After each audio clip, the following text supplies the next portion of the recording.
Poultry नेपालको poultry मित्र नमस्कार, म हुँ दिपेन्द्र श्रेष्ठ। तपाईहरुलाई पोल्ट्री सम्बन्धी विभिन्न जानकारी दिने क्रममा चाहिँ आज हामी क्लोज हाउसको ब्रुडिङ सिस्टम तपाईहरुलाई देखाउन गइरहेका छौँ।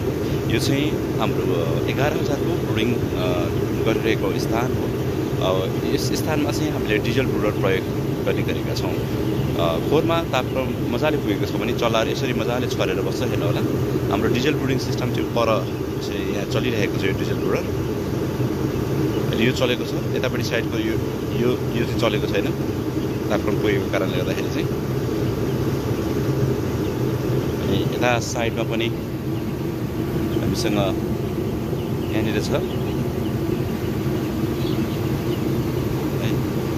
तपाईको फार्मभित्र टेम्परेचर पुगेको छ भने चल्ला यसरी छरेर बस्छ, पुगेको छैन भने एक ठाउँमा गुटुगुटु परेर बस्छ भने त्यही बढी भयो भने चाहिँ मुख गरेर बस्छ, पखेटा फिजाएर बस्ने कन्डिसन हुन्छ। यतापट्टि पनि डिजल ब्रुडर चलिरहेको छ।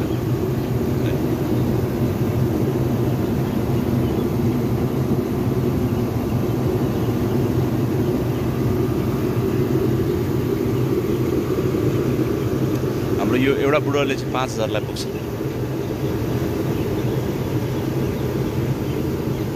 हामीले अब 11,000 लाई चाहिँ 3टा ब्रुडर राखेको छौँ। अनि 3टै कन्टिन्युस चल्दैन, हिट पुगेपछि टेम्परेचर पुगेपछि यो आफै बन्द हुने गर्छ।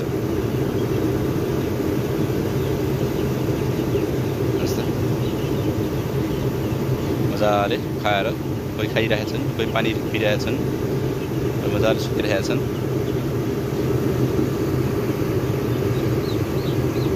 हामीले ब्रुडिङको टाइममा चाहिँ यसरी म्यानुअल फिडरमा पनि हामीले दाना पानीहरू दिनुपर्ने हुन्छ।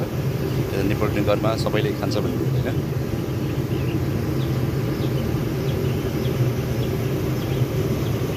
दस दिन पछाडि चाहिँ हामीले म्यानुअल फिडर टिङ्करहरू सबै हटाइदिन्छ।